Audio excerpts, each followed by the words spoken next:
గజం భూమి కేవలం 5,500 రూపాయలతో 135 గజాల భూమి కేవలం 7 లక్షలు మాత్రమే.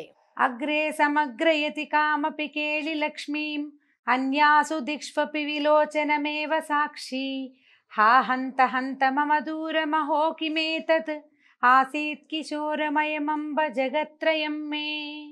భాగవత కథాసుతకి స్వాగతం. కాళీయ మర్దనం జరిగిపోయింది. అయితే ఈ కాళీయుడు ఉన్న కాళింది మడుగులో, యమునా నదికి దగ్గరలో ఉన్న ఈ మడుగులో అతను ఎట్లా దాక్కోగలిగాడు, ఎందుకు గరుత్మంతుడు ఈ మడుగులోకి రాలేకపోయాడు అనే దానికి ఒక చిన్న వివరణ ఇస్తున్నారు. అడుగుతున్నాడు అనమాట పరీక్షణ్ మహారాజు, ఇక్కడికి ఎందుకు రాలేకపోతాడు?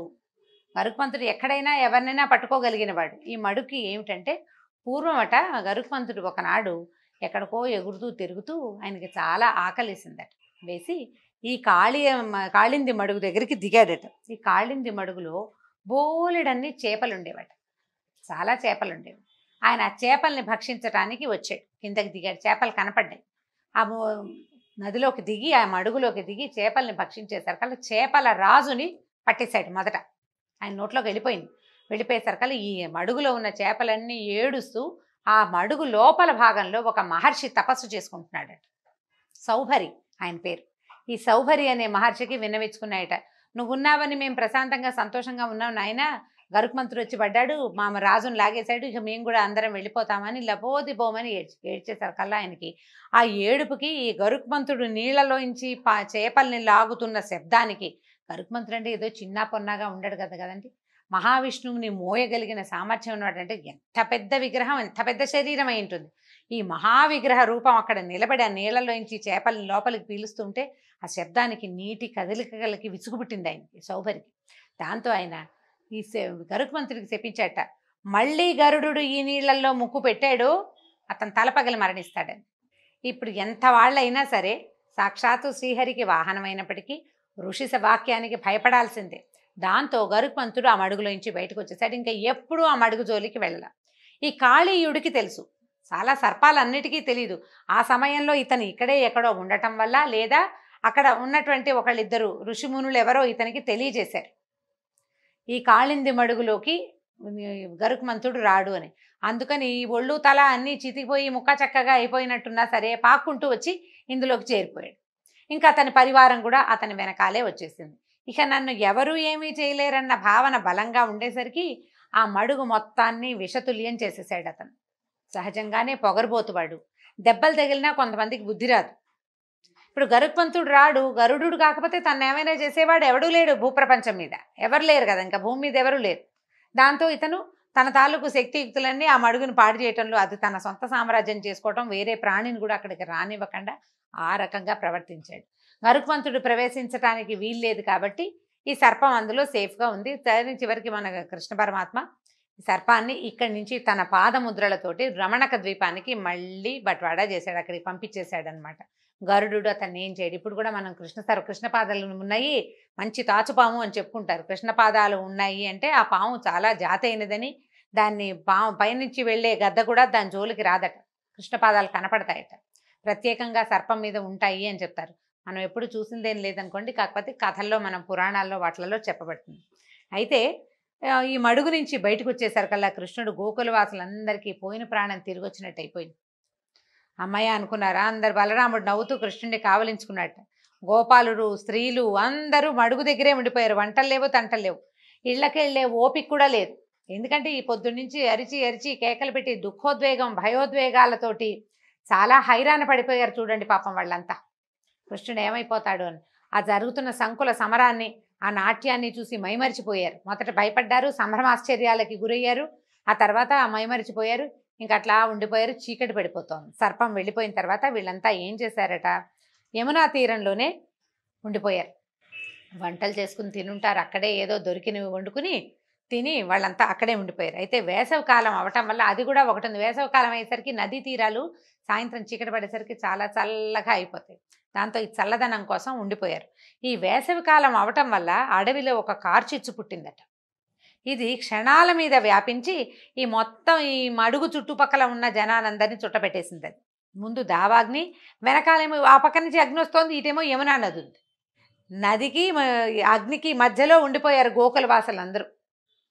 ఏం చేయాలో తెలియలేదు. దాంతో అందరూ కృష్ణుడిని ఆశ్రయించారు. నాయన ఏమిటో నువ్వు ఏం చేయగలవు, దీన్ని ఏం చేయాలో అని అడిగేసరికల్లా సర్వశక్తివంతుడు ఆదిమధ్యాంతరహితుడు అయిన శ్రీకృష్ణుడు తన వారిని రక్షించటానికి ఆ దావాగ్నిని మొత్తం మింగేశాడట. ఆయన దావాగ్నిని తాగేశాడు అని చెప్తున్నారు.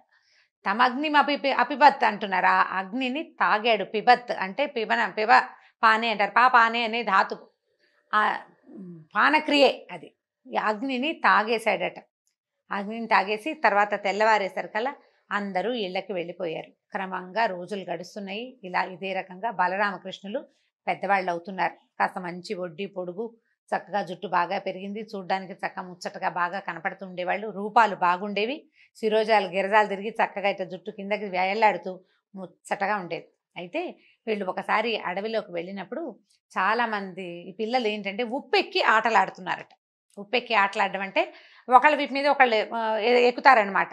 ఉప్పెక్కటం, కొంత దూరం మోయటం, ఎవరు ఎవరిని ఎంత దూరం ఎంతసేపు మోయగలరు. ఇది ఒక పందెం. ఆటలాడుకునేటప్పుడు చేస్తారు చూడండి. అదే సమ్మర్ సాల్ట్ అంటారు దాన్ని. ఏమన్నా నాకు గుర్తు రావటం లేదు, ఇంగ్లీష్ పేరు ఏదో ఉందండి, సరిగ్గా జ్ఞాపకం రావడం లేదు నాకు. భుజాల మీద ఉప్పు ఎక్కించుకోవటం, ఉప్పుకోనే వెనకాల ఎక్కించుకుని పరిగెత్తడం అనమాట. అయితే ఏమైంది, ఈ గోపబాలుల రూపంలోనే ఒక ప్రలంబాసురుడు అనే ఒక రాక్షసుడు ఒక గోపాలకుడుగా మారిపోయి వీళ్ళ మధ్యలో చేరిపోయాడు. ఒక్కో పిల్లాడు రెండో పిల్లాడి మీద ఎక్కుతున్నారు, వాడు దిగుతాడు వీడెక్కుతాడు అనమాట. అట్లా పరుగులు పెడుతున్నారు. ఇట్లా ముందుకెళ్తుంటే ఈ కృష్ణుడు సైగ చేశాడు, అన్నా చూడని. చూస్తే వీళ్ళకి తెలిసిన వాడు కాదు, వీడు ఒకడు డిఫరెంట్గా ఉన్నాడు. వాడి పళ్ళు ముఖము అన్నీ తేడాగానే ఉన్నాయి.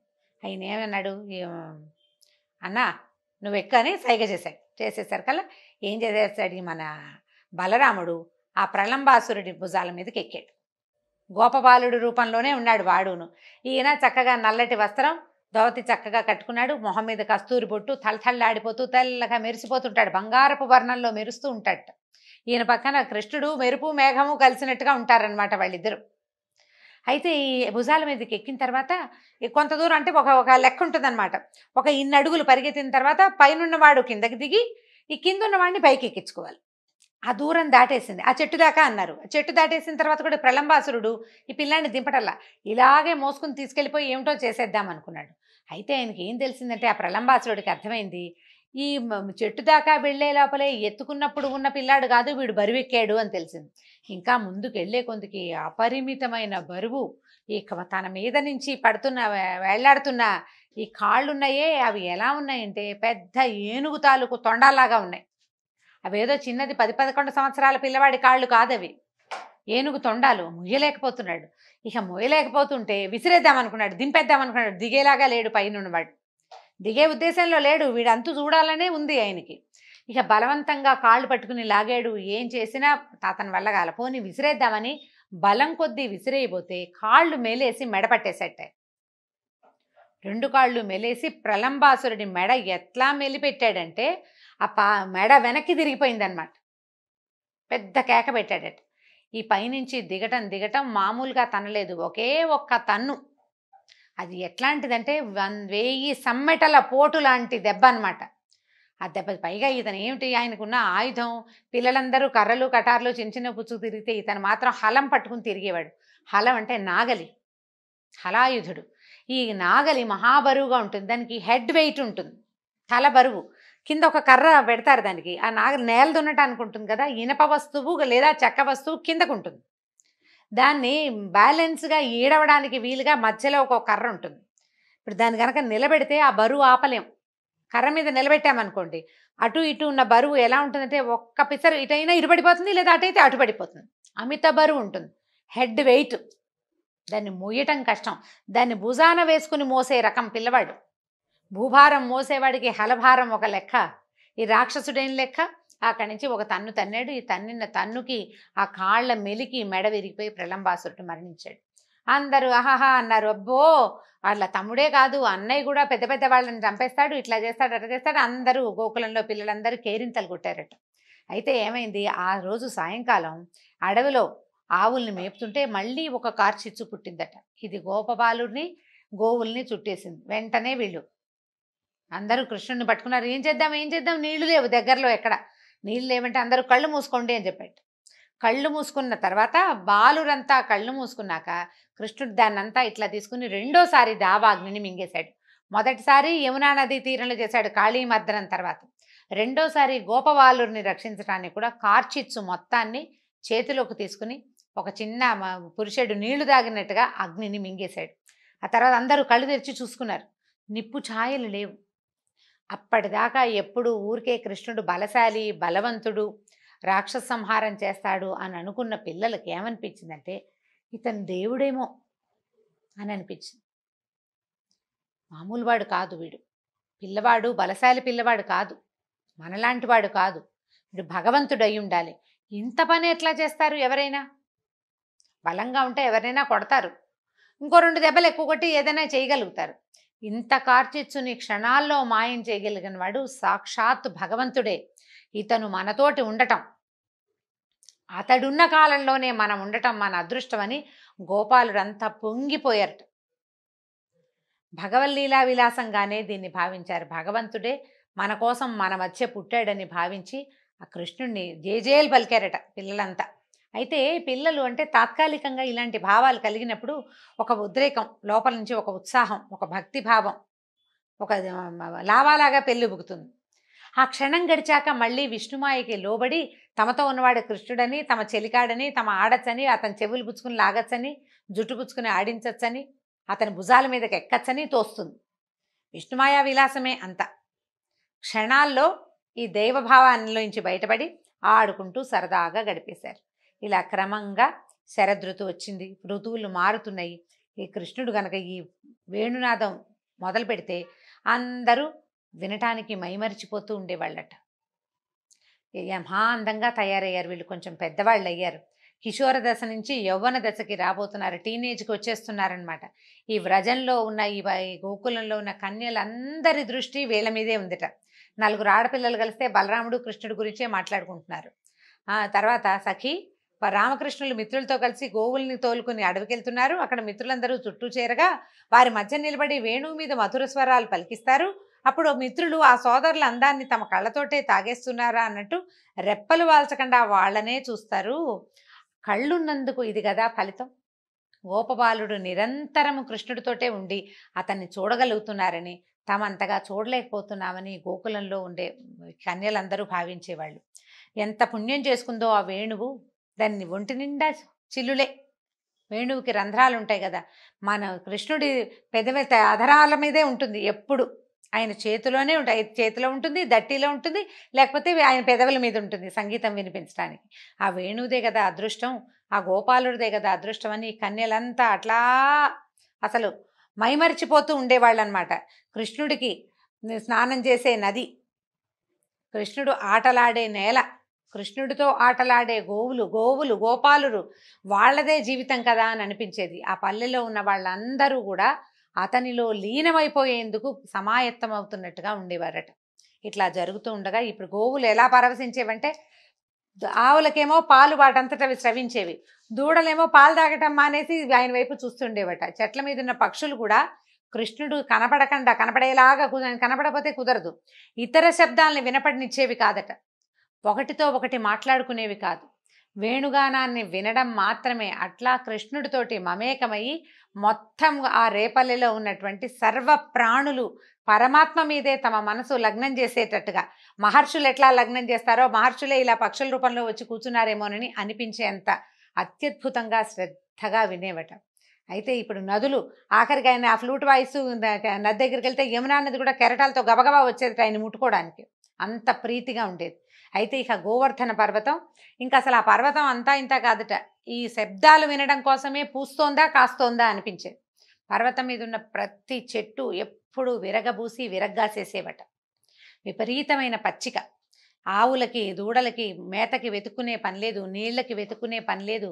ఆ పచ్చదనం, ఆ చల్లదనం, భగవంతుడి తాలూకు స్పర్శతోటి పునీతమైన ప్రతి మట్టి కణము తన పూర్తి శక్తియుక్తుల్ని బయటికి వెలువరచడానికే, తన ఆనందాన్ని బయటికి చూపించడానికే ప్రయత్నం చేస్తున్నట్టుగానే ఈ గోపాలకులంలో ఉన్నటువంటి, ఈ గోకులంలో ఉన్నటువంటి, బృందావనంలో ఉన్న ప్రతి మొక్క మోడు ప్రతిదీ చిగురించి ఆయన కోసమే పూసేవి, ఆయన కోసమే కాసేవి, ఆయన కోసమే వినేవి. కృష్ణుడి కదలిక అతని శ్వాస, అతని ఊపిరి, అతని వేణువు, అతని నడక, ప్రతి విషయము అందరికీ అత్యంత ఆసక్తిదాయకాలుగా ఉండేవి. వాళ్ళు జీవించట్లేదు, భగవంతునితో కలిసి జీవిస్తున్నారు. మామూలు జీవం కాదు, మనుషుల్లాగా కాదు, భగవంతుని కోసమే అన్నట్టు జీవిస్తున్నామా అన్నట్లుగా ఋషులు మునులు దేనికోసం సంవత్సరాల తరబడి కఠోరమైన దీక్ష వహించి తపస్సు చేస్తారు. వీళ్ళ అదృష్టమేమో ఈ జన్మలో యదువంశానికి ఇటువంటి ఘనత ప్రాప్తించిందని చెప్తారు వ్యాసుల వారు. దీంతో భాగవత కథాసుధ సమాప్తం. వచ్చే భాగంలో మరిన్ని కొత్త కథలతోటి కలుసుకుందాం. నమస్కారం.